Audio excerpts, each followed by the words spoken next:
than f of the integral of h dv. Right?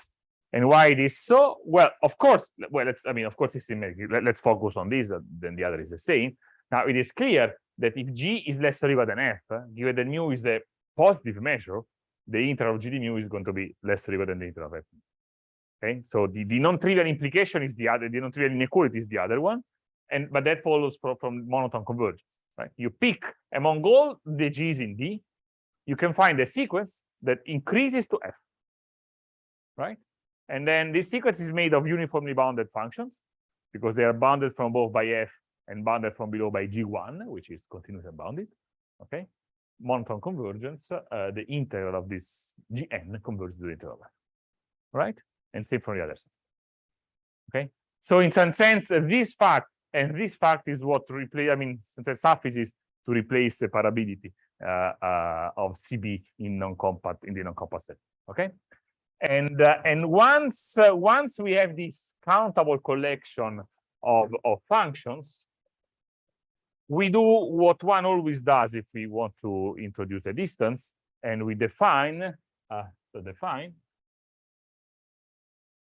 a distance, I don't know, delta between mu and u, between two probability measures, as just the sum over all n of, let me write it here, so that's the integral of f d mu minus mu, and then I take the absolute value, and then here I normalize with 1 over 1 plus 2 to the power n the normal. All right. There are few things that are trivial. So the first is that this is well defined, finite, and is actually a distance on the space of probability measure. This is these integrals are all finite, and of course the value of this integral is at most twice the norm of f.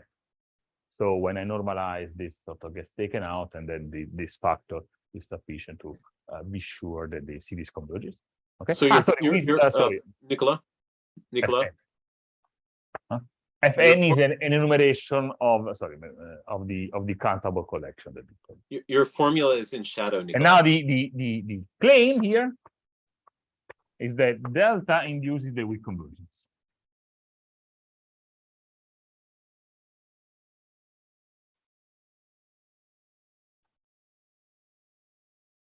The topology of the weak convergence. You see what I mean? The topology. Okay, this distance delta is terrible, and nobody will ever actually compute it. Okay, the only, I'm putting it here just to be sure that the topology of convergence is induced by a distance. Okay. Proof. I mean, it's actually, the proof is quite easy. Let's prove. So the first thing I want to prove is that the topology induced by delta is stronger than the topology of weak convergence. How do I prove this? Well, the topology of the weak convergence is defined as the weakest topology, such that mu to integral of f d mu is continuous, right? For every f bounded and continuous, right?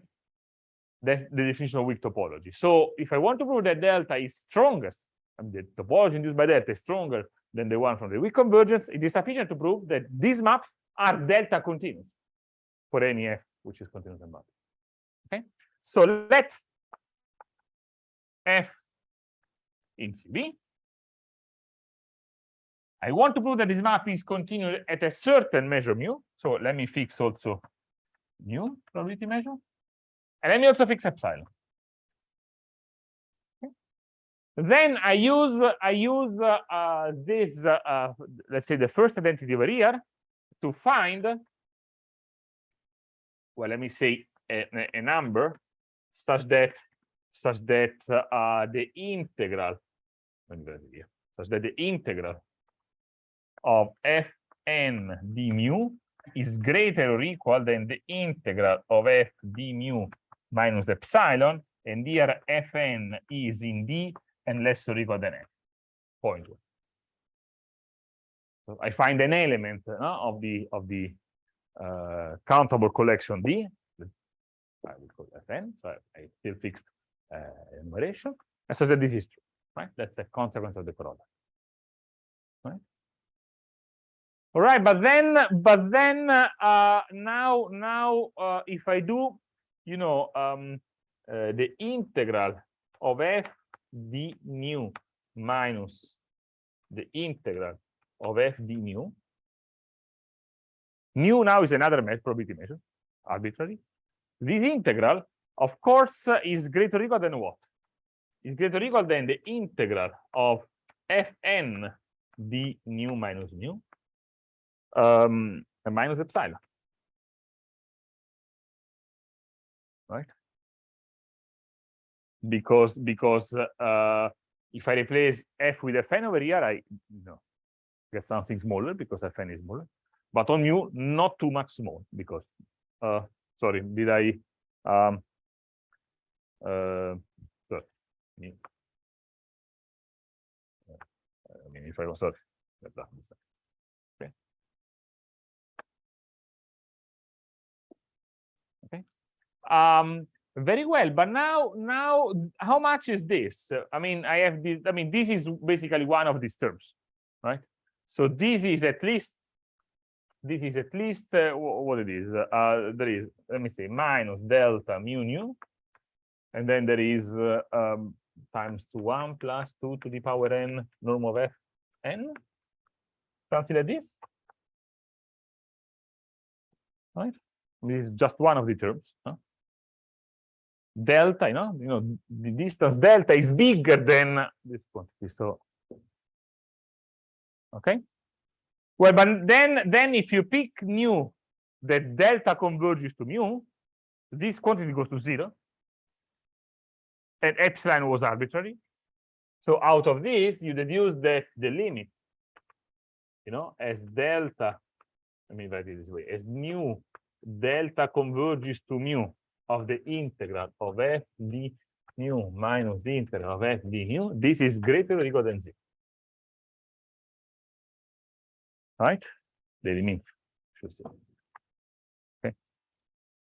But now, you know, you argue symmetrically with the upper bound, and you get that actually the limit is also less than 0, so the limit is actually 0, and therefore I've proved that for any f and any mu, no, this you know, yes, this map, you know, is continuous at the measure mu.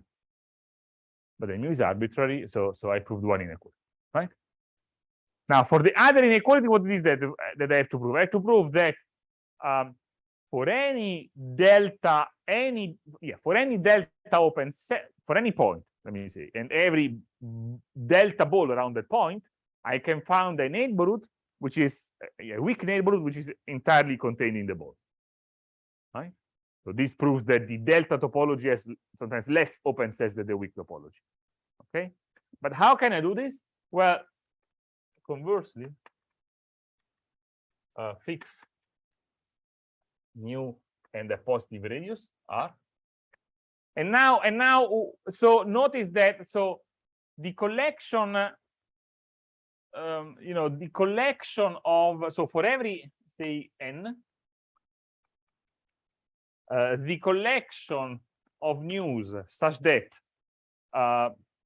modulus of the, well, let me first write this way. So the modulus of the integral of f I d mu minus nu in absolute value is less or equal than well, let me put I mean, with this factor in front, 1 plus 2 to the n norm of fn to the I norm of phi. This is less or equal than, I don't know, r divided 2 to the power I for every I that goes from 0 up to n. This is a weak, what to say, a weak neighborhood of mu. You agree? I'm picking, so I'm putting a so by definition, you know, the map that takes nu and returns integral of f d nu is continuous in the weak topology, right? So mu is fixed, and you pick the collection of news such that for one given I, this quantity is less than, I don't know, 3, whatever number. This collection is an open set it's a weak open set, And it remains a weak open set if I, rather than 3, I put a factor in here, in front, and whatever. I mean, as far as I fix, these numbers. Okay. And then I can take the intersection of a finite number of those. So I fix n, and I pick, a finite number of constraints of this kind. This is weakly open. And of course contains mu, because mu equal mu, this is always 0, and that's fine. Okay. But then now you see we are done. So call this set, I don't know, un, whatever. And let's see how far can be a measure nu in un, how far delta sense can be from u. Okay. Pick nu in here, and let's compute delta nu. Well, so of course, so first of all, so the first n terms in the sum, they're all gonna, in some sense, gonna cost me r to the power 2 to the I. So that's bounded from above by the sum from y equals 0 to the n of r divided 2 to the power I. Okay, and then I have plus the tail of the sequence, no? But each term, by definition of delta, each term here, costs at most something like twice over 1 plus 2 to the n. Is that okay? Wait a second, maybe. Let me put the 2 to the n. Let me put the 2 to the n on top. I mean, for the rest of the argument, nothing really changed. So that here it costs at least, I don't have to normalize. Maybe it was not necessary because anyway there was the dfn over there, but anyway, it doesn't matter. Okay. So these, sorry,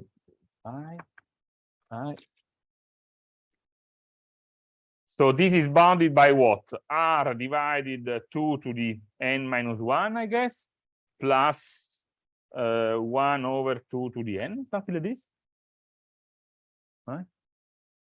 But now if you pick n sufficiently big, it is clear that this you can make this quantity less than r. So it means that the open set un is contained inside the delta ball of radius r. All right. So end of the point. Okay. Now, the other, I mean, could have been also in front of here, but anyway. All right. Now, one of the first things that one should do when he introduces a weak form of convergence is to study its compactness properties, right? And that is what we are going to do now. And let me perhaps first of all recall the following fact. This anyway you should be very well in mind. So Rie's theorem. I won't prove this, but I mean you should have in mind. It's behind all this stuff that I'm doing now. So if X is compact, so let X be compact, then the space of finite Radon measures on X is isomorphic to the Banach dual of the space of continuous and bounded, but I mean X is compact, so every continuous function is bounded, to the dual of this. Via the isomorphism, when you specify that two things are isomorphic, always remember to specify the isomorphism. And the isomorphism is the one that sends an arbitrary finite, possibly signed measure mu to the map that takes f and returns the integral of f. Right? So that's Rie's theorem. So this is an isomorphism, isometric isomorphism of Banach space. Okay, this is a Banach space, the dual is a Banach, and so on. Now, in particular, by Banach-Caloglu, under these circumstances, and moreover, clearly, in this context, the weak start topology in the space of measures coincides with the weak topology that I defined on probability measures, but anyway. Okay. So by Banach-Kalaoglu, I conclude that the unit ball of the space of measures, which is the space of signed measures of total variation less or equal than 1,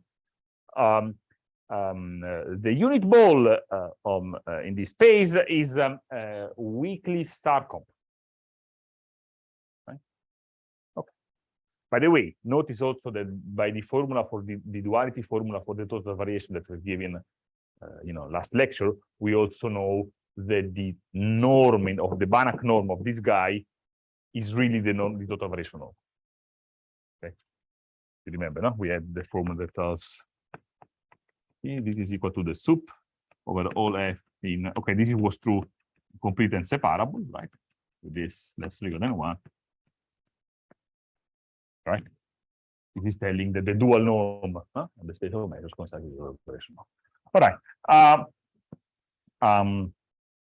Very well. So in particular, if X is compact, sorry, one other thing. The subset inside here, inside the space of finite measures, there is the space of probability measures. Right?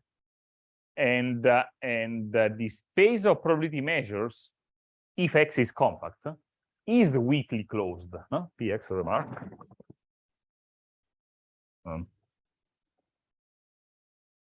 Again, if X is compact, Px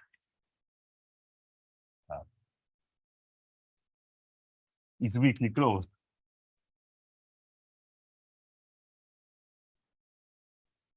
Because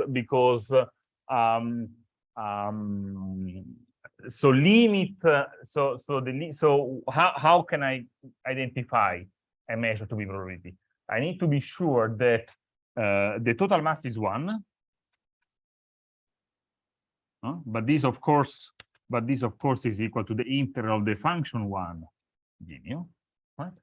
And I need to be sure that the measure is non-negative, which of course is true if and only if for every f continuous next non-negative, the integral of f in d mu is also non-negative, right?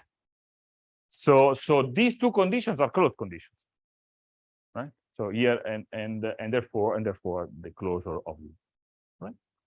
Very well. So in particular, the space of probability measures over a compact metric space is weakly compact. Okay. By the way, you could wonder why I'm calling this weak convergence and not weak star convergence.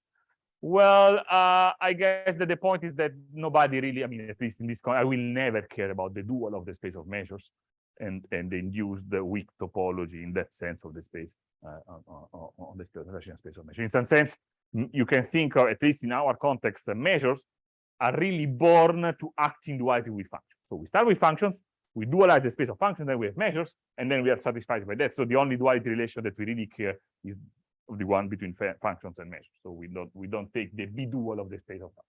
Okay. Very well. So if X is compact, P of X is also weakly compact. Okay. What if X is not compact? Well, for instance, you can easily see that, I mean, P of X loses immediately its compactness. So already think in R, pick this following sequence of measures. Delta is 0, delta 1, delta 2, delta 3, etc., etc. Delta, a direct mass at a point which is escaping at plus infinity. And then it is quite immediate to see that this cannot have any weakly converging subsequence. Okay. Basically, in some sense, the only possible weak limit, if you test against functions with compact support, would be the zero measure, right? Because it escapes compact support. But then, of course, the zero measure, even if it was the weak limit, certainly is not a probability measure because you lost mass because the mass escaped to plus infinity. Okay. So when we go to the non-compact setting, the following concept is crucial, and in some sense, mass escaping out from compact subset is the only thing that can go wrong. So that can let you lose compactness. So the following concept is crucial. So now X is complete and separable. Okay, so XD complete and separable. Hey, ciao. And then I say that a family, a collection of probability measure is tight,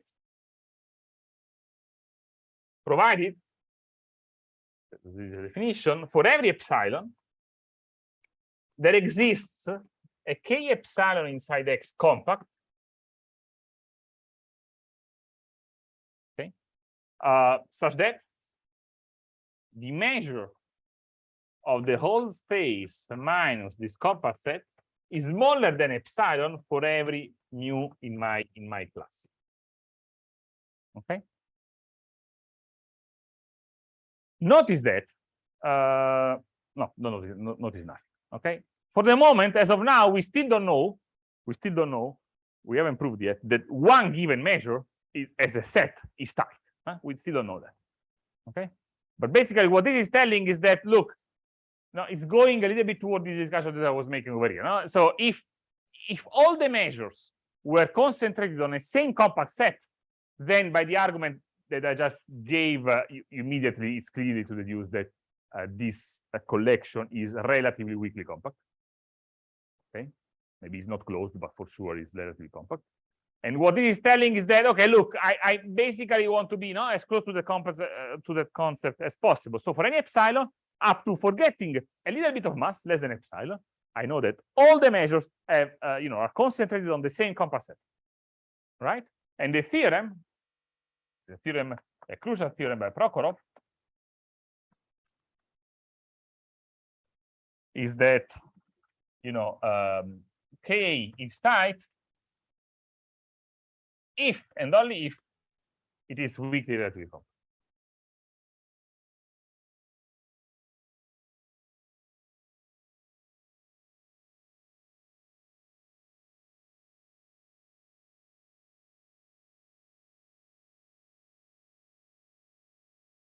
Right, so tightness is exactly the concept that you should pay attention to if you care about relative weak compactness. All right, proof. And to prove this, I will, I already proved that the weak topology is induced by a distance, so I know that weak relative compactness is equivalent to weak sequential relative compactness. Namely, let me assume. So say. Let me prove the if. Okay, so I assume that it's weakly relatively compact, and I want to prove. No, actually, let me start with only if. It's easier. Your if it's easier. So I assume that the space is tight, the collection is tight, and I want to prove that it is weakly relatively compact. Okay, what do I do given that I know this fact that weak topology is induced by a distance? I pick a sequence mu n inside K, and I want to prove that this sequence has a weakly converging subsequence. If I do that, I'm done, right? Because weak relative compactness is the same as compactness by subsequence. All right. Now, what it is that I do? I use my tightness assumption. This argument is really, I mean, this kind of line of thought is really, super standard, not only in measure theory. It's really basically how one typically proves compactness in this sort of. I have a situation, and a simple situation where I know compactness, and I know that if I can be arbitrarily close to that situation, I still retain compactness. That's the kind of idea that is behind it.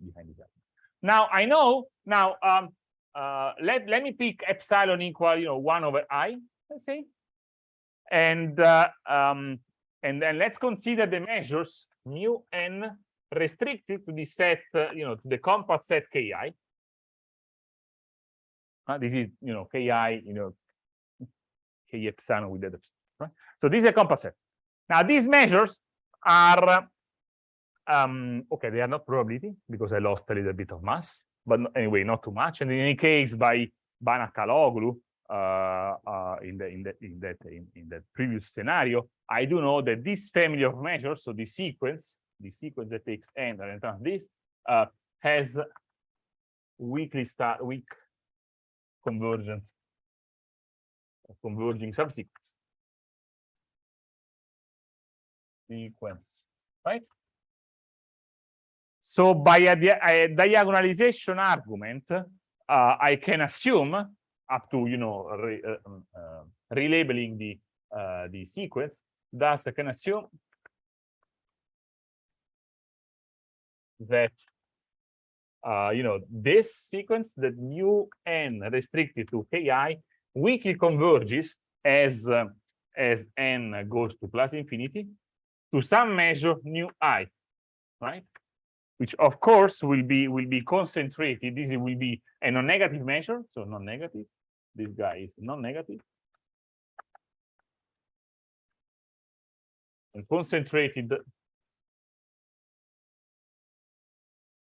on ki. Right? Very well. Then, okay, the idea is to prove, and I already claim, I make two claims, and these claims will give the proof. So first of all, the sequence I to mu I is, Cauchy in the total variation norm. In total variation. First thing, and therefore converges. Nu I converges in total variation to some measure nu. And the second claim is that the mu n weakly converges this guy. And actually, okay, nu is a probability measure. I should also check this. Right? And why is this the case? Well, let me. They are both easy.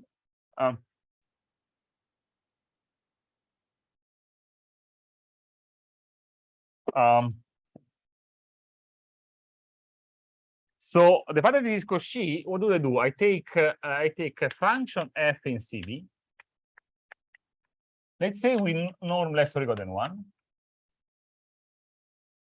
And let me compute how much is it the integral of f d mu j minus mu I.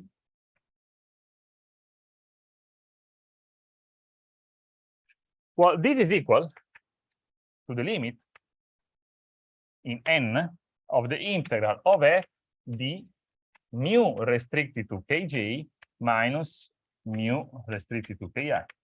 Make sense?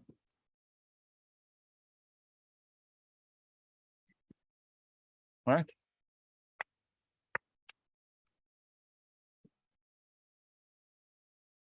Okay. Now, this is non-negative. This is a measure that I restricted to some set. If I don't restrict, I get something bigger. Please. Of course, limiting it. Thank you. Thank you. Absolutely. Thanks. I would have been in trouble in a second. Okay, so this is mu n restricted to x minus ki, right?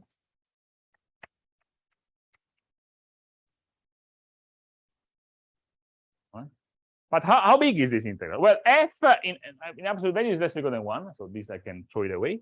And this is at most, this is bounded by the mass. Well, let me say the lim or the min in n of mu n of the complement of ki. But the complement of ki has mass at most 1 over I. Right? So if I pick now the sup among all the f of this form, I deduce that the total variation distance between nu j and nu I is less than 1 over I. Okay, sorry, of course, here I have in mind, if j is bigger than I. Sorry, I have this in mind. Okay.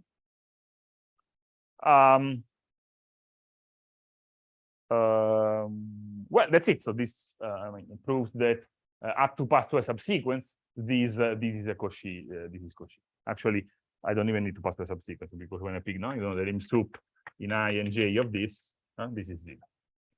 This lim sup. That's what I mean. So this is a Cauchy sequence. And if it is a Cauchy sequence, total variation, the space of finite measures, the total variation distance is complete. I didn't prove this, but I'll take this for granted. So there is a limit. Okay. And it's easy to see that this limit, so this limit measure nu, so this is true, so converges to a limit measure. So this limit guy is the strong limit of non-negative measures, and therefore is non-negative. And its mass, it's easy to see that this mass is 1. It is at least 1 minus 1 over I for every I. So it is at least that. Okay. Maybe exercise, prove that this limit measure as mass 1. Okay, now why does mu n converge to nu? Well, now it's so I should, so the limit in n of the integral of f d mu n minus nu, and what it is that I do? Well, I write this guy as the integral, let me see, of f d mu n restricted to ki, and then plus actually minus nu restricted to ki. Let me think. Actually, let me read. Mu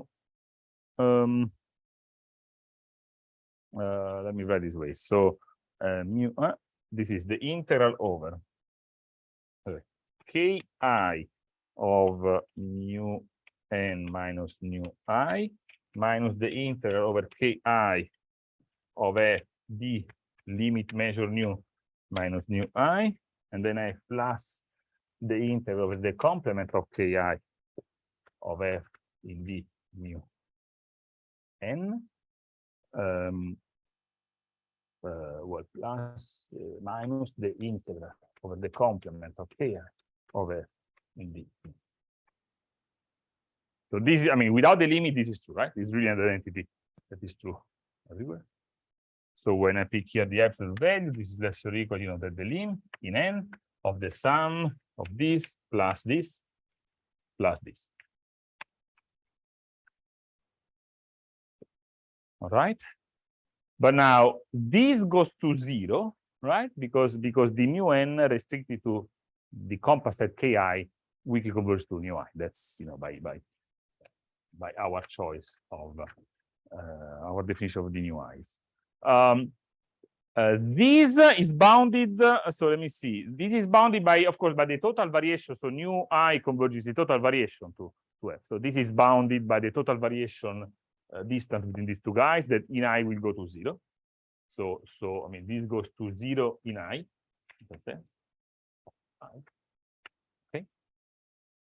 This one is small. It goes also to 0 in I uniformly in n.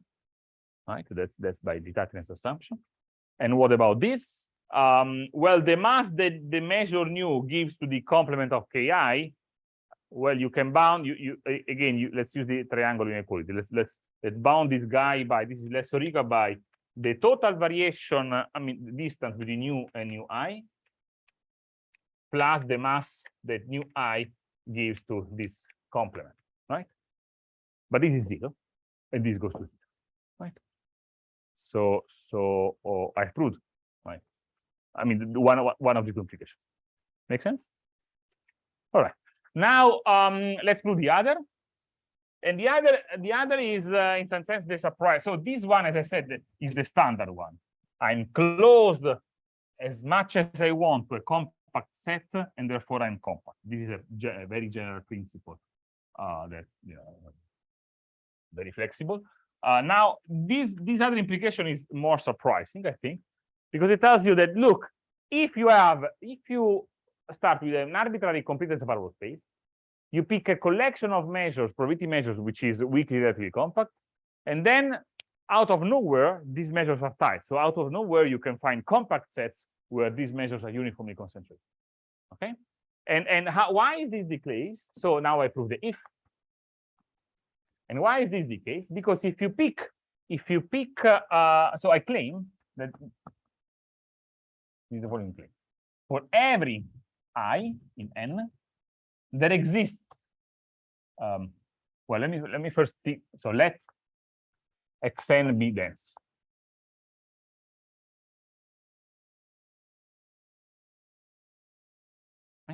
And now the claim is that for every I there exists, say, capital Ni, such that if I look at the set, I mean, I take the union among all the j less or equal than Ni of the bolts with radius 1 over I, centered in xj, and then I take the closure of this bolt. No? So I take this family of dense points. I look at bolts of fixed radius, small but fixed, 1 over I, around those points. And I pick the first ball, the ball around the first point, around the second, around the third, etc., etc. I take a finite number of those. Okay. And the claim is that mu of this must be smaller than 1 over 2 to the power I for every mu in my set K, my relatively compact set K. Okay. No, sorry, no, bigger than one. Sorry, bigger than 1 minus. Sorry. So let me repeat what this is telling. So if you fix a probability measure, fix one probability measure, fix one probability measure mu, and you look. So this set now depends only on n, right? Let's call it, I don't know, C and I. C and I. Depends only on this parameter. Okay. Now this set, of course, is increasing with this index because I'm taking union of more and more bolts. And of course, the union of all this is the whole space because the centers that I'm picking, they are dense. Right?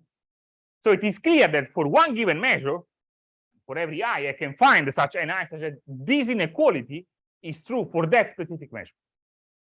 For trivial reasons, for continuity from below. Right? Here the claim is that given that I am assuming K to be weakly relatively compact, I can find this Ni uniform for all the measures. Right? And why is this the case? Let me see. Because if not, okay, yeah, if not, I argue by contradiction. For every I, actually, sorry, if not, there exists some I bar such that and a sequence of measures. Now I don't know mu k, I guess I can call it, and mu k inside this guy, such that mu k of this C n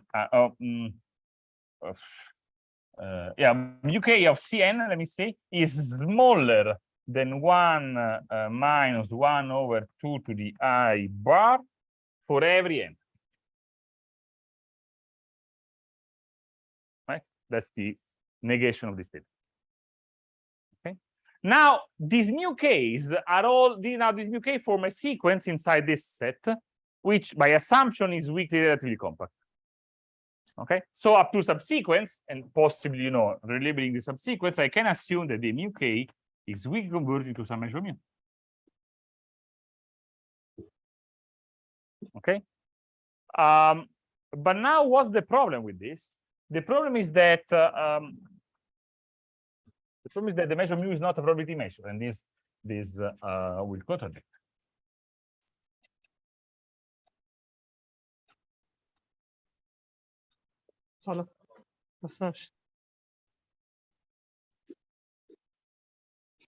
Remark, I don't remember if I've mentioned this last time, but let me sort of open a parenthesis. This is useful to know. So if you have mu n weakly converging to mu, so let's say that these are all probability measures.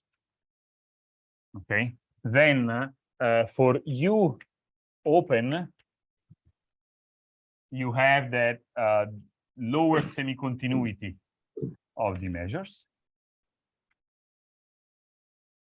And of course, for U closed, for C closed, you have the, you know, the other inequality.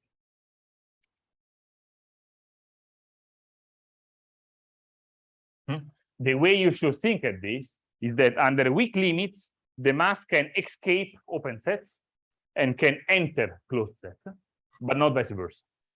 Right? Imagine for this case, for instance, you use an open set, imagine the measures mu n being deltas at a sequence of points that goes to the limit. Then, of course, at the limit, the mass is small. The mass given to this open set is small. Okay, but on the other hand, it cannot be, bigger. So if you enter the open set, it means that, by definition of openness, you should have been there, earlier in some sense. Okay, why? How do you prove this? Well, you can just observe that the characteristic function of an open set, and this we mentioned last time, right? This is the sup in n of the functions that are n times the distance from the complement, truncated at 1. Right? Let's go for right. So because of this, now the measure of an open set, therefore, is the sup of the integral of this function with respect to the given measure. This function is continuous and bounded. So integration of this function is weakly continuous. And now you have a functional that is the sup of a family of continuous functionals. And therefore is weakly is lower semi-continuous. Does this make sense? We're going to see this a lot, right? Sup of a family of continuous functions is lower semi-continuous. Here, the function which is continuous is the map that takes mu and returns the integral of this function with respect to mu. Therefore, the sup of this function, which is the measure of the open set, is lower semi-continuous. And then you change signs and you get the lower semi-continuous. Right? Okay, but therefore here what do we have? So this Cn is closed. It's a finite union of closed sets. Right? And therefore mu of Cn should be less or equal than the limit over k of mu k of Cn, which is less or equal than 1 minus 1 over 2 to the pi bar. Right? But now here is the problem is that this is true for every n. Therefore, when you let n go to plus infinity, you deduce that mu of the whole space X is less or equal than 1 minus 1 over 2. And therefore, it is not a probability measure. Right? Contradicting the fact that the mu k was tight, and therefore, the mu k was weakly relatively compact. Okay, so it had a subsequence converging to a probability measure. Okay, make sense? Okay, now we're done. Okay, actually almost done, right? So what is the compact set? What is this compact set Ki that I want to build? Well, here is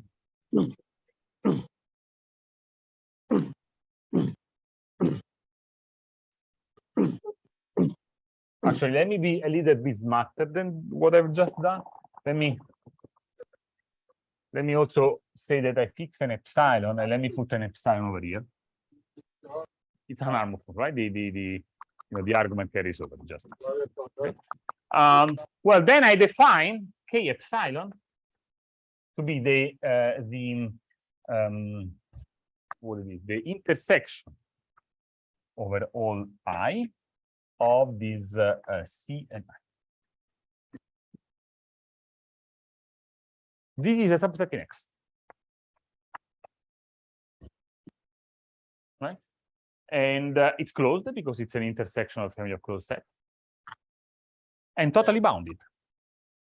Totally bounded because for any radius, I can cover this set with finite number of bolts of that radius. Why? Well, because you see, K epsilon. So each of these, so take a radius, take I so small that 1 over I is smaller than the radius. Okay. Then the corresponding set C and I can be, by definition, is the union of a finite number of bolts of radius, bigger than the dot, smaller than the dot. Okay. So this is compact. So that's where compactness comes from. Right? And how big is the measure of an arbitrary, mu of the complement of the K epsilon? This is of course is let me think. Should be okay. Should be done. Okay, this is the equal to the measure actually is bounded. So this is equal to the measure of the union over I of the complement of C and I. Right? So it is less or equal than the sum over I of the measures of these complements. Right? But each of these is bounded by epsilon to the 2 to the I for any measure mu in my given family K. So I prove that. Right? Now notice that. So now let me. So a corollary of this fact. Corollary. This is Ulam's theorem. If you have one probability measures, this measure is radon, so it's tight. So that is to say, actually, but it's also radon. But let me say this tight. So there exists, there exists the Kn compact such that mu of Kn goes to 1.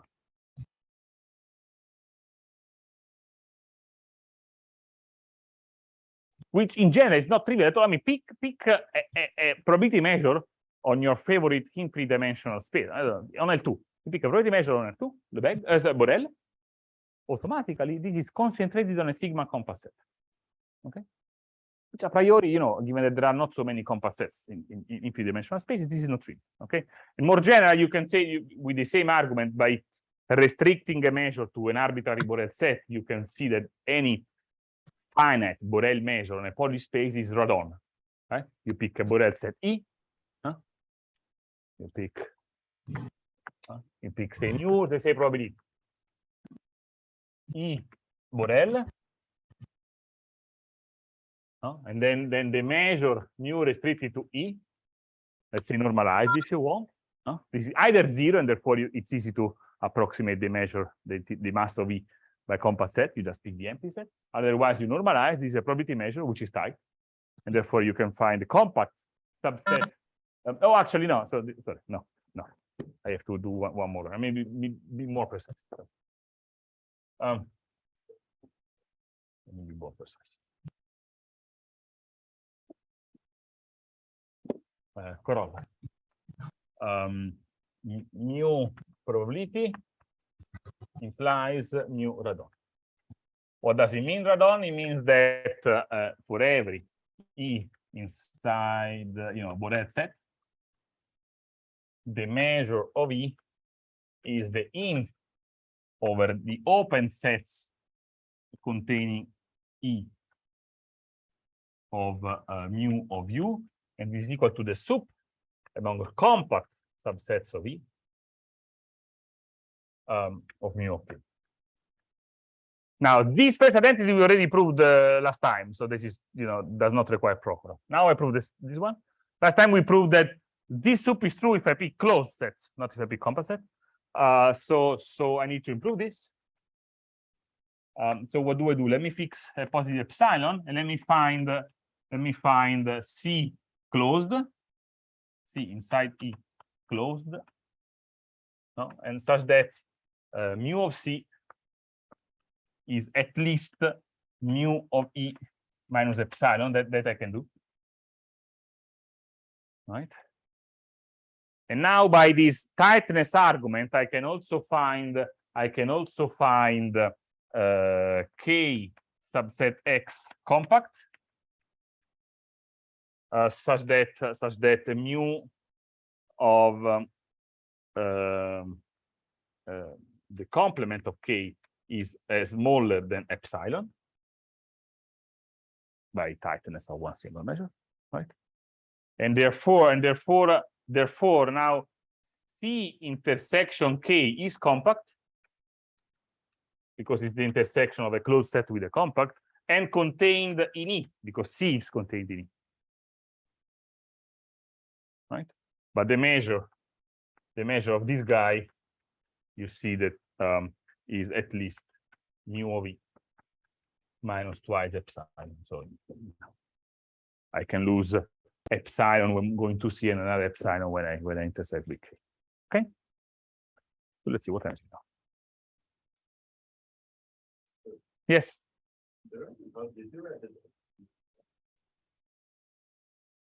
Complete. Oh my gosh, complete. In my defense, if this compact is for sure separable, but it's not a strong defense. I'm sorry. Complete and separable.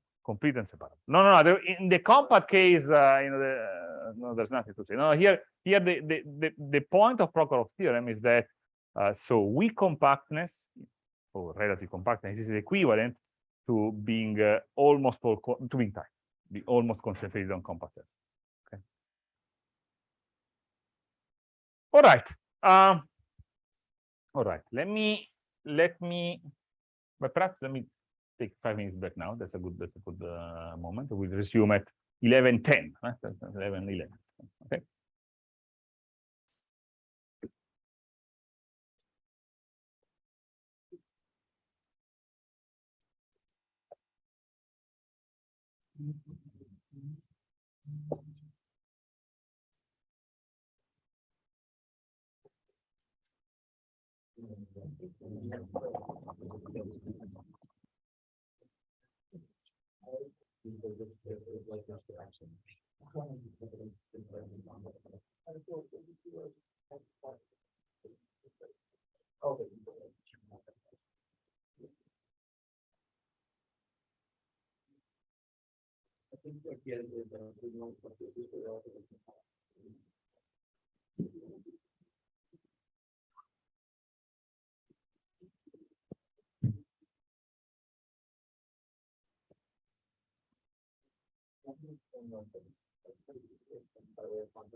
For starting not clear, maybe I can. Let me feel free to. I mean, I'm here.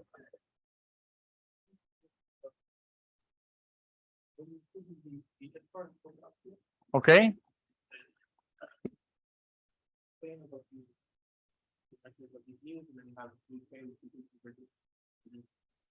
Mm-hmm.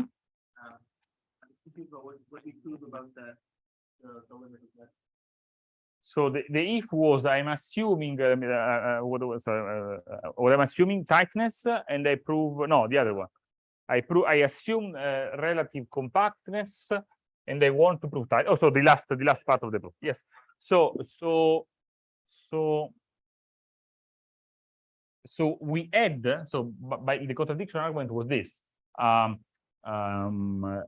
So suppose that there was some I bar, such that it doesn't matter how many bolts of radius smaller than of radius equal to 1 over I bar I pick. I can always find one measure in my compact or relatively compact space that gives big mass to the complement of this bolt. Okay, so I have these bolts. They start covering the space. I stop here and you find me, a measure, that's mu1. And then I add other bolts. And then there is another measure mu2. Another, etc.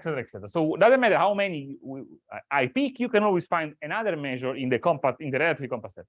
Now,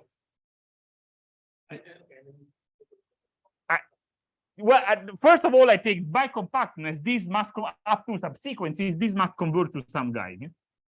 And now the point is that what I wonder is, okay, but what it is the mass that mu gives to one of these sets that pick. And the point is that given that mass, so mu of this is the complement of this n. Let's put it this way.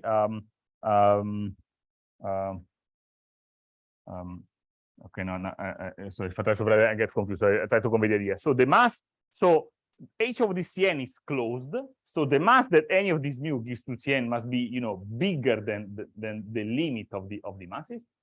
But the limit of the masses is far from 1 because the way you select these measures for me, so after a certain index, after the index n or whatever, all these measures are giving mass at least epsilon, whatever, to the complement.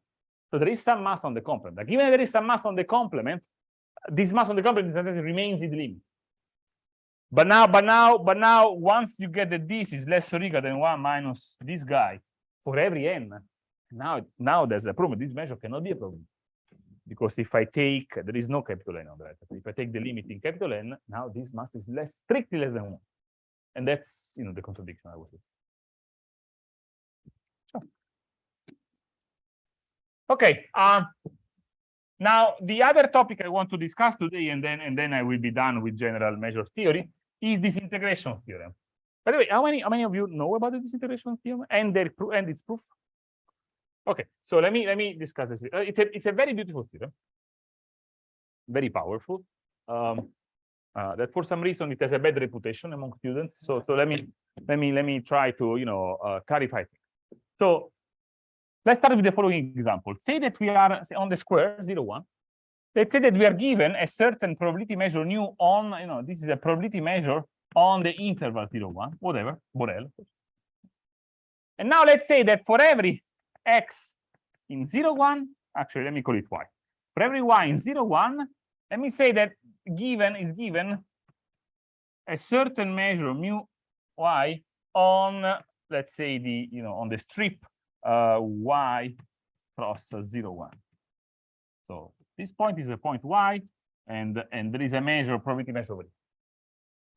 Suppose that the dependence on mu y on y is sufficiently regular. I will be extremely precise in a second, but for a moment, let me skip it.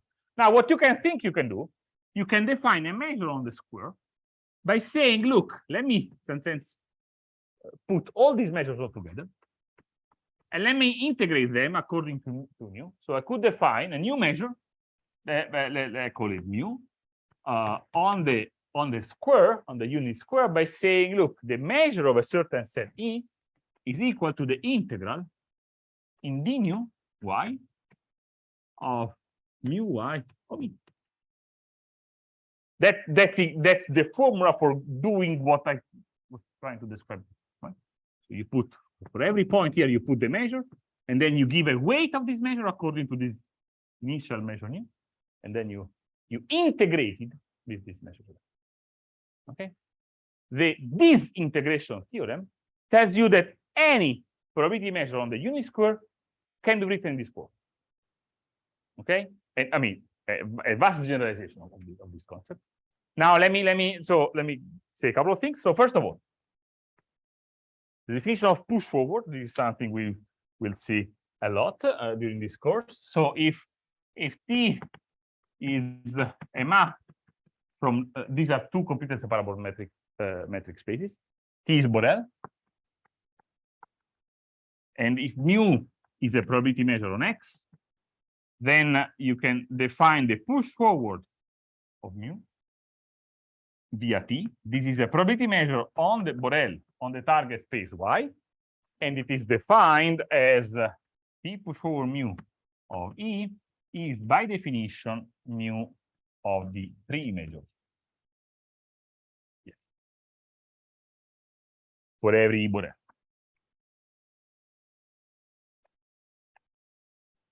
If the set is Borel, the map is Borel, the pre-image is Borel, so this number is well defined, and the usual stuff proves that this is countably additive, and so it's a measure. Okay.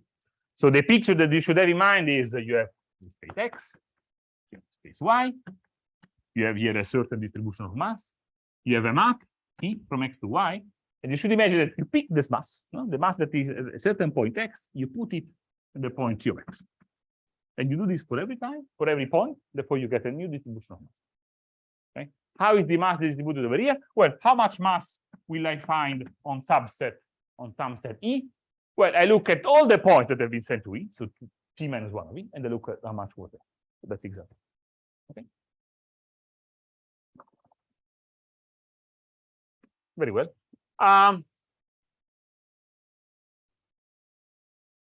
Okay, and the second thing, okay, so concerning, okay, let me give perhaps another definition. Remark / exercise. let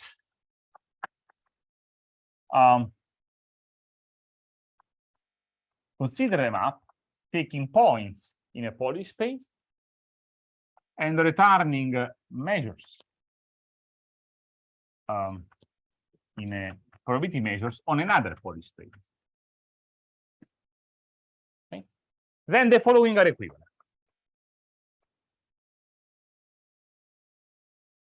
For every f continuous and bounded, the map that takes x and returns the integral of f d mu x is Borel. Two.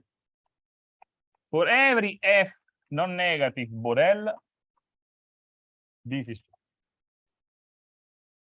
3. For every e inside y Borel, the map that takes x and returns mu x of e is Borel. 4. This map x to mu of x is weakly Borel. That is to say, is Borel as a map that takes a point x in the starting space and returns a measure mu in the target. And in this space, we put the Borel sigma algebra induced by the weak topology. Okay. If any of this is true, I will call that this map is weakly Borel. Okay. Try to do this exercise. It's not hard. Okay, but try to. These are really all equivalent. Concerning the equivalence from CB to this, perhaps a sort of a sub exercise is worth to be noticed, but this perhaps is known from lectures on measure theory. Take the collection of bounded continuous functions on a metric space and look at the smallest family of functions that contains continuous function, bounded continuous function, and it is stable by passage to pointwise limits. This coincides with the class of Borel function. Okay, so you don't need any algebra. I'm not asking that this class of functions should be stable by sum, products, multiplication by scalar, whatever. It's just that. And and these plus monotone convergence allow you to prove this thing. All right.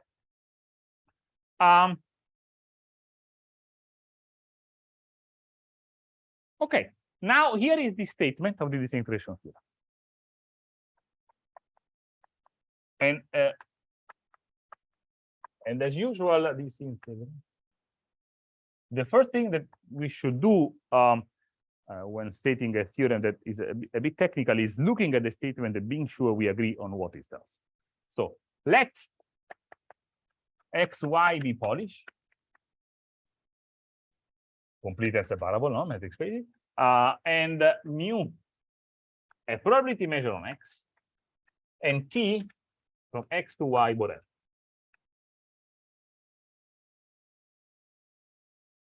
Then there exists a map x into mu of x, weakly Borel,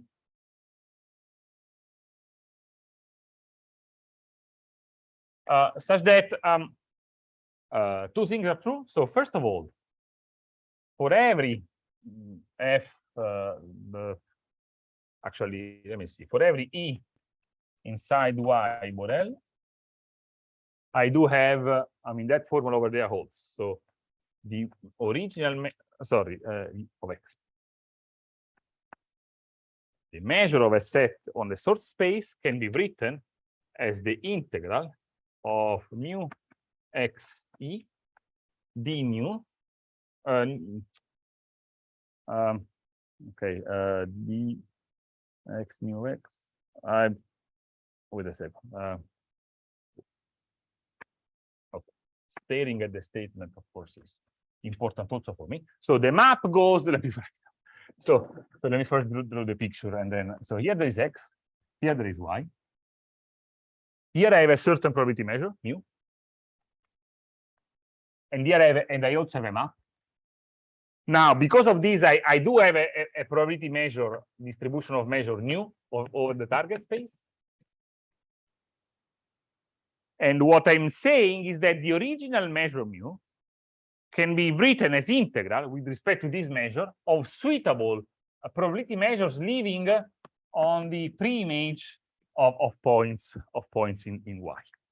So I have a map that takes Y and returns a probability measure mu Y on the source space, weakly Borel, such that for every subset, this is yes. Okay, and 2 mu of Y is concentrated on the pre-image of Y for mu almost every Y. And this collection of measures mu Y is as unique as it can be.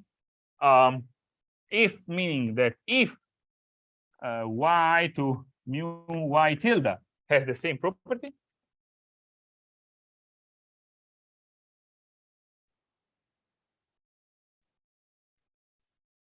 then mu Y is equal to mu Y tilde for mu almost every Y. Right?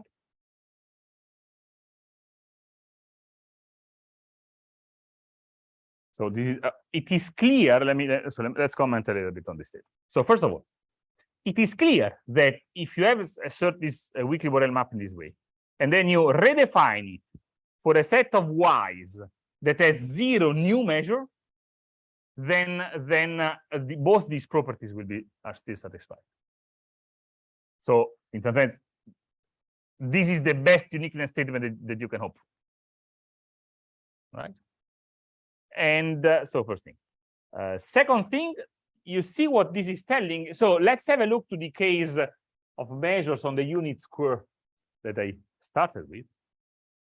So, and take as map the projection to the first coordinate. Okay.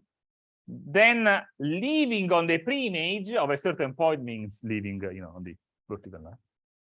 And what the theorem is telling in this specific case is that whatever probability measure you have here, you can always write it as the integral with respect to the projection to the first marginal. So here is nu, no? So this nu of suitable found measures on this vertical line, right? But here topology, in some sense, so this map is continuous, but the same theorem holds for T just Borel. So this set is not a closed set, right? In general, might be not. Okay. Now, the questions? Sure. Oh, good question. Mu is a delta. It's the delta on the pre-image. Okay. That's a good question. Yes, actually, exercise. Prove this. So T is a bijection, a Borel bijection between two spaces, with the inverse Borel. I mean, and then look at what happens in this case. In this case, that you don't have to disintegrate. So this integration tells you what happens after overlapping. And in fact, this, I mean, I was going in some sense in that direction because I want to point out that this integration theorem is a theorem that, I mean, it's really has been discovered, I think, in the context of probability theory, where it goes under the name of existence of conditional expectations and conditional probability measures. Let me illustrate this because in the literature this is really found most often in this way. Imagine T as just quite on the contrary of what Robin was saying. T has just two values.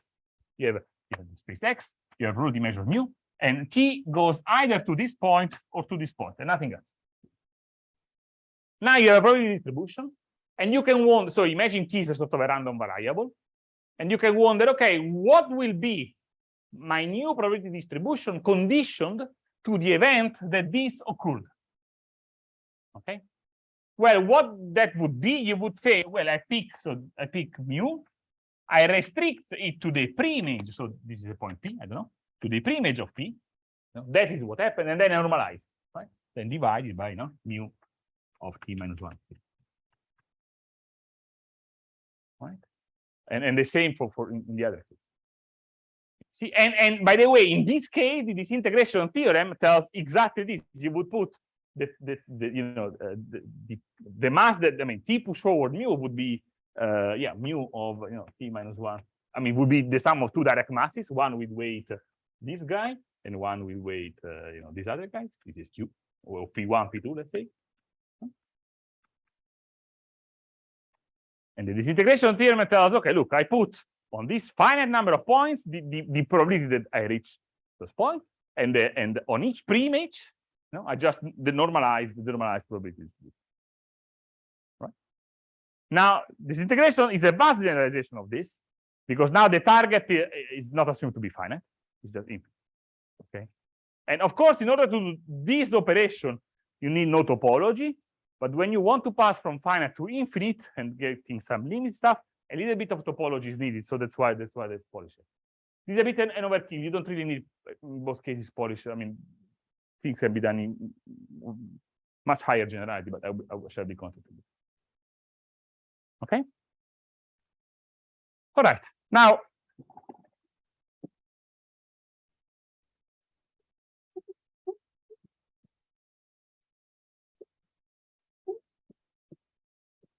other questions on the statement, or even vague questions? I mean, is there something is not clear? Sure. Yes.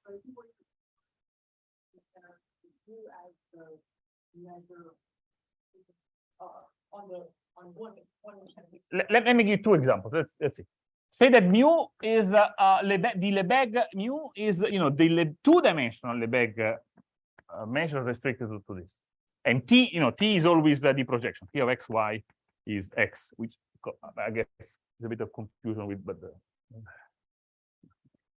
sorry, the target is now okay. Now what I'm saying, so of course the project, so T push over mu is now Lebesgue on the interval. Okay, and what do I know about Fubini theorem? I know by Fubini theorem, I know that for every Borel set on the square, mu of v is actually equal to the integral, from, I guess, on the interval. I don't want to write from 0, 1 because actually I can write this way. So the integral over 0, 1 of E intersection what it is x cross 0, 1 Lebesgue d Lebesgue, right? Now, how do I measure the size of a set? Well, I intersect with a strip. I look at the one-dimensional measure over here, and then I integrate over there. Okay. This is telling that the disintegration of mu is given by a family of Lebesgue measures, one-dimensional Lebesgue measures. Right? In such that on the opposite side, on the other side of the galaxy, you can think the case where mu is concentrated on the graph of a function. Let's say it's identity comma f push forward Lebesgue. So here imagine f goes from 0, 1 to 0, 1 Borel. Right? Then in this case, so what is this? This is, I look at the graph of f, and I put on this graph the Lebesgue measure. Now, again, T push forward mu, if you just see what happens, this is just Lebesgue on the unit interval, because I'm just pulling it back. It doesn't matter what f was, I'm pulling above and then below.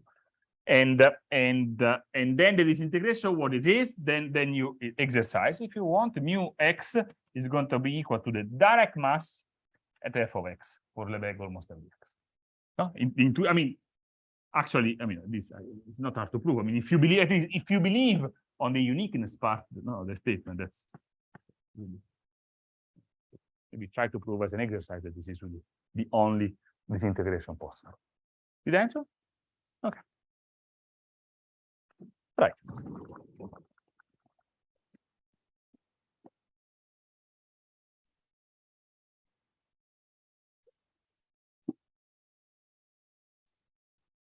Okay, what it is that I want to prove? So proof. Now, the idea of the proof is simple. The tricky point is on some technical detail. So the idea of the proof is simple. Is so what I would like to say is, look, pick E inside X Borel, and look at the function, I don't know, f of E, let's call it f of E. This is a function from Y into 0, 1, I guess. Defined as is the density of T push forward, the characteristic function of E mu, divided, I mean, the density of T push over mu. I mean, this is mu, of course. Right? This, no, in my mind, what I want is that the measures mu y that I'm going to define, the measure that mu y gives to any set E should be equal to f of E at y for nu almost every y. In fact, in my dreams, what I would do, if I knew nothing about taking limits and Borel representative and whatever, I would say, look, I define this function at every single point y, and I define this as my measure. If I could, I would be, I mean, I would be basically done if this was possible. What was the problem in giving this definition? There's a problem of quantifiers, because I have too many sets over here. I mean, the set of Borel sets are more than countable. I have an uncountable set of Borel and an uncountable set of points. And it's not that I can, here given E, I want to give this definition for almost every y. But if I really want to define a measure mu y, I should say, okay, for some y, I should really have a probability measure. This means that I should be able to define mu y of E for every E, right? But okay, if the collection of E was countable, that would be easy, but the collection is uncountable. Okay, so here is where a little bit of topology helps, because what it is that I do, I let so given that X is separable, there exists a separable algebra, let's say A, so this is algebra, separable, separable meaning countable, I mean countable, a number, not countable number point, countable, such that generating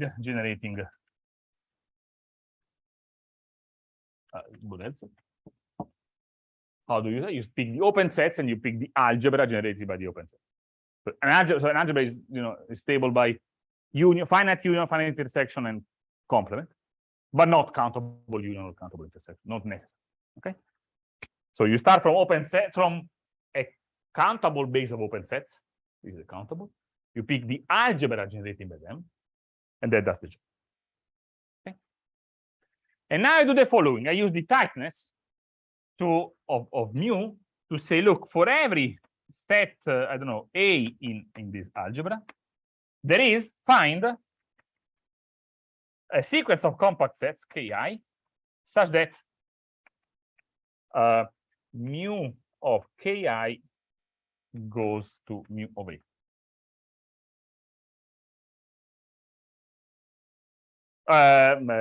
Ki, of course, included in A. Compact. By tightness, I can do. I mean, that's the measure is Rodon, right? That's what we said earlier. Okay.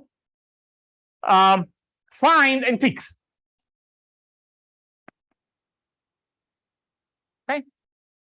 So let's call A prime the collection. It's A union all these KIs. For every, I have a countable collection. For every set here, I have a collection of countable sequence. Put all together. This is a new family of sets, A prime, which is still countable. Okay. And now I can carry on with the program I had in mind before. So I can define. Now I know, okay, now I look. So consider the functions. So maybe I should. Yeah. Consider the functions f a for in general a in these family functions. Okay, and let me observe that the following properties are. So first of all, f a is always between 0 and 1, mu almost everywhere. 2,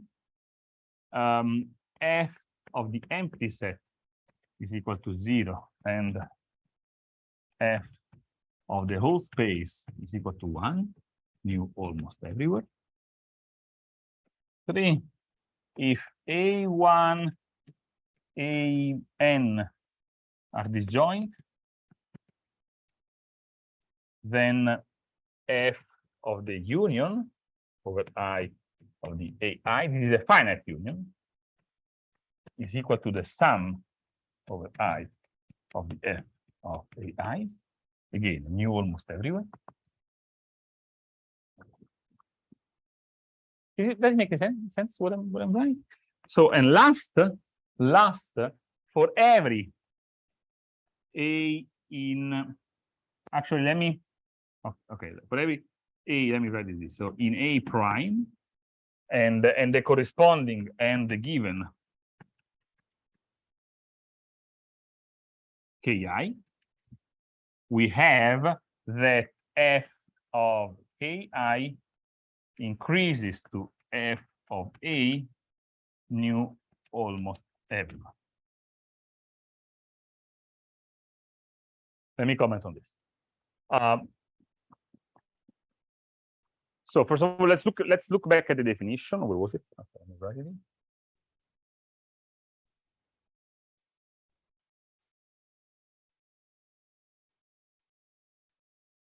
so remember that f of a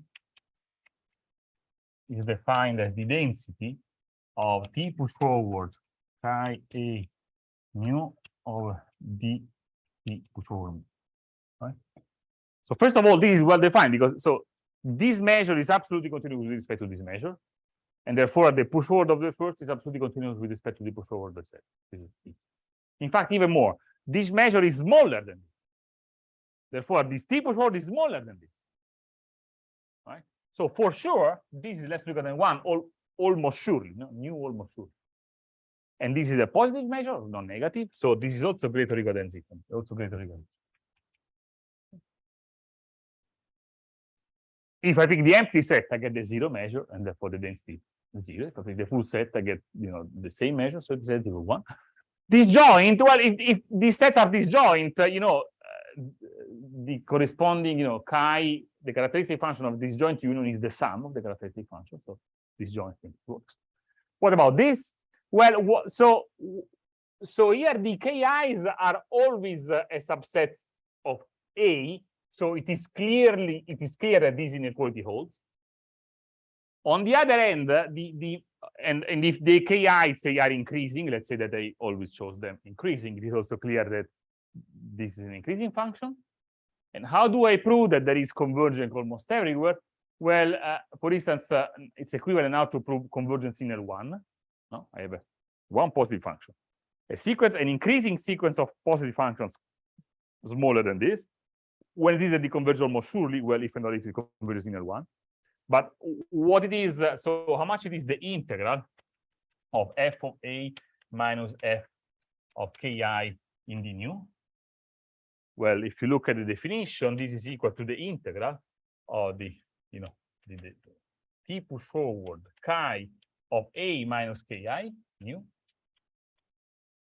d nu. As everybody knows, no? We can erase this, and this is equal to the mu of a minus ki. That goes to 0 by choice of ki's. Okay, I still need 5 minutes, guys. Given that we started a little bit late, I think allow me to do this. So I conclude the proof. I don't want, otherwise I have to reintroduce the next week all the concepts again. Okay.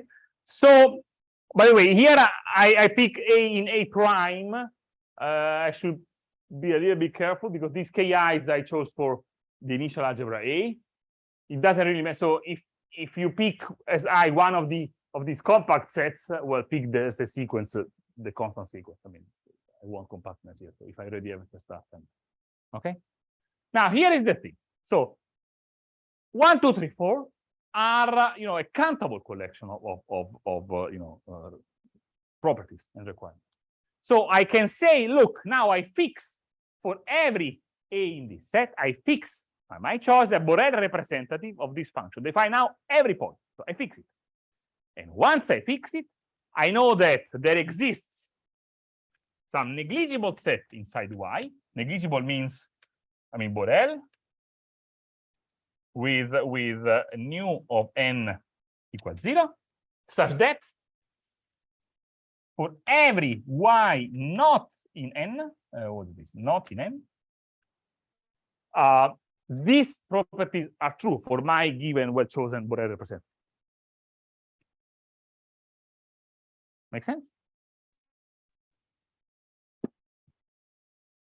Okay. Now,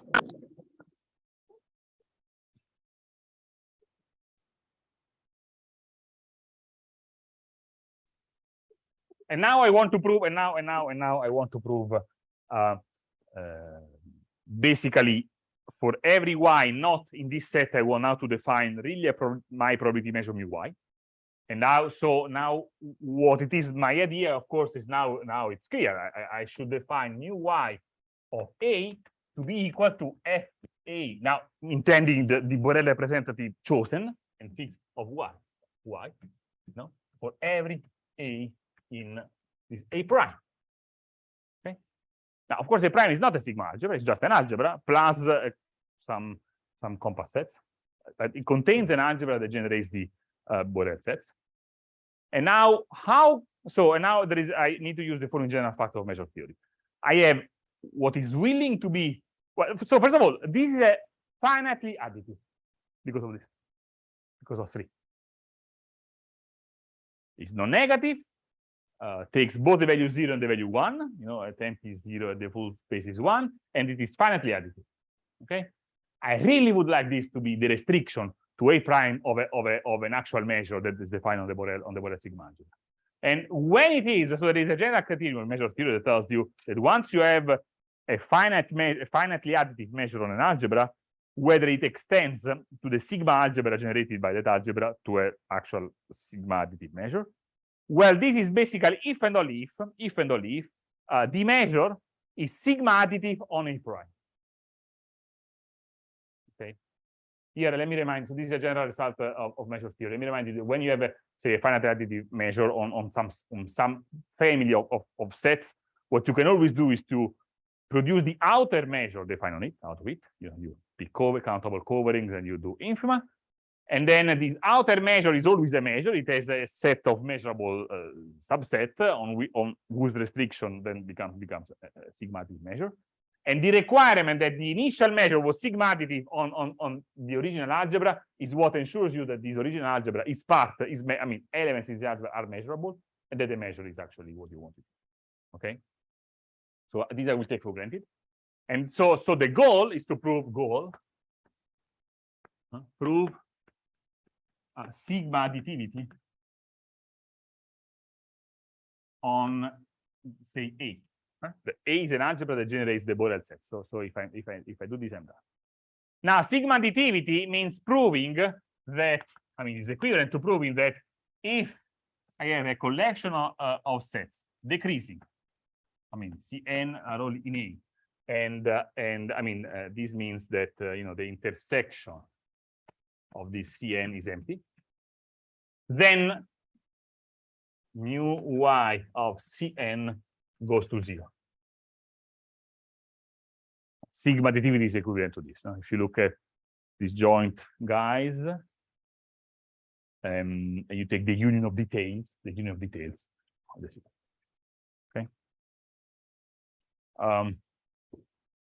Okay. So sigma additive on A, of course, it means that if, let me be more precise, if AIs are inside A, this joint, and the union is also in A, then you have countable additivity. So that's what sigma additivity is. So in general, countable union is not outside A because it's not a sigma algebra, but if it is there. Yeah. Okay, here now I use my trick of having picked these compact sets, because suppose that this is not the case. Say not.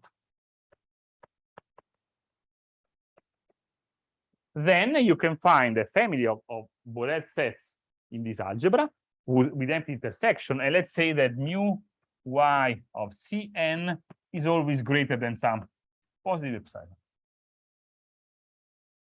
This is a decreasing sequence. If it does not go to 0, it means bounded from below. Well, but then by tightness, tightness of what? No, wait a second. By by tightness. By the fact that I so for every I, Ci or Cn, no, Cn is an element of this algebra. So Cn as a sequence, for every n.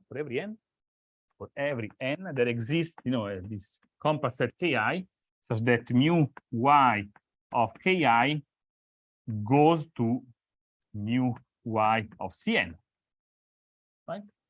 Because I've chosen y such that this is true for every y not in n. Okay. In particular, there exists. Let me say now, we chose a Ki that depends on n. So let me write Kn compact inside Cn, and such that mu y of Kn is let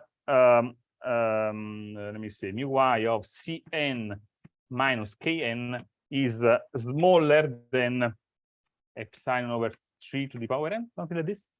Very small. Okay. Now let's compute the measure mu finite additive measure of an arbitrary intersection, finite intersection of this K.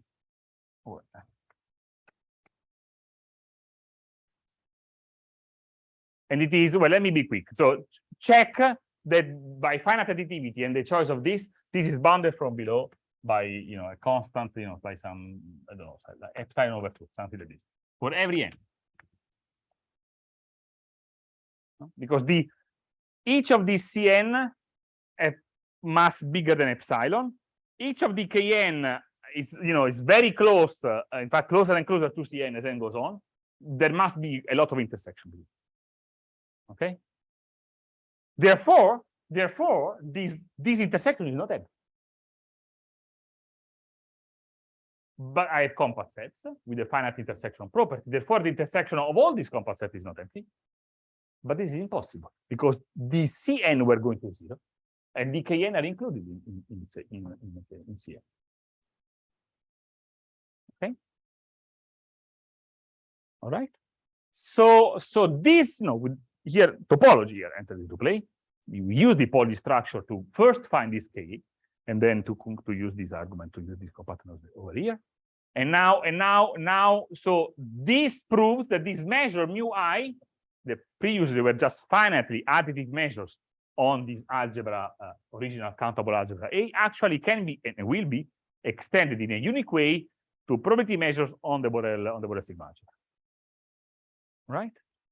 Okay, and now that's basically done. What it is that is left. So I should prove. Let me be real quick with the outline.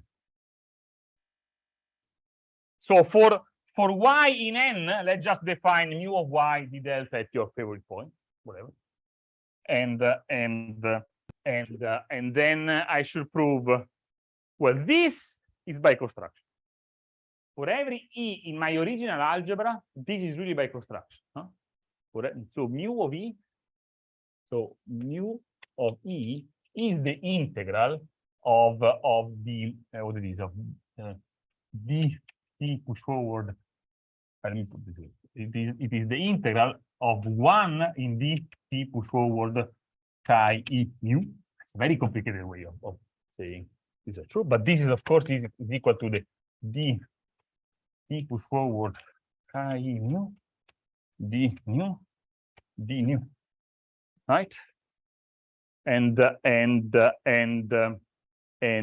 this is mu y of E by definition for new almost every y by definition. So this formula holds for E in the algebra, and then it extends by monotone convergence to all the Borel sets. Okay, I should prove. Okay, let's perhaps. Okay, now I'm taking a little bit too much time. So let me just say that let me just observe also that the map is weakly Borel, because the assignment that takes y and returns mu y of E, at least for y not in this negligible set, this is really, you know, the my chosen Borel representative for this guy. So this map is Borel. And then if you extend this map to be a constant direct mass or the constant measure, whatever, in the set N remains Borel. Okay. And this again, so it's true for any E in my Riemannian algebra, remains true by monotone convergence theorem for every E Borel. Okay. So I have proved, let me remind. So I have proved Borel regularity, the weak Borel regularity, and this formula. And let me stop here. Next time I will prove the fact that these measures are concentrated on the pre-image and the uniqueness. Okay, but I don't want to exaggerate with the time. Okay. Okay. Other questions, or we can? Friday there is no lecture. So Friday, you know, I will actually be sitting on the next room, but so the next lecture is next Monday, 1 week from now. Right?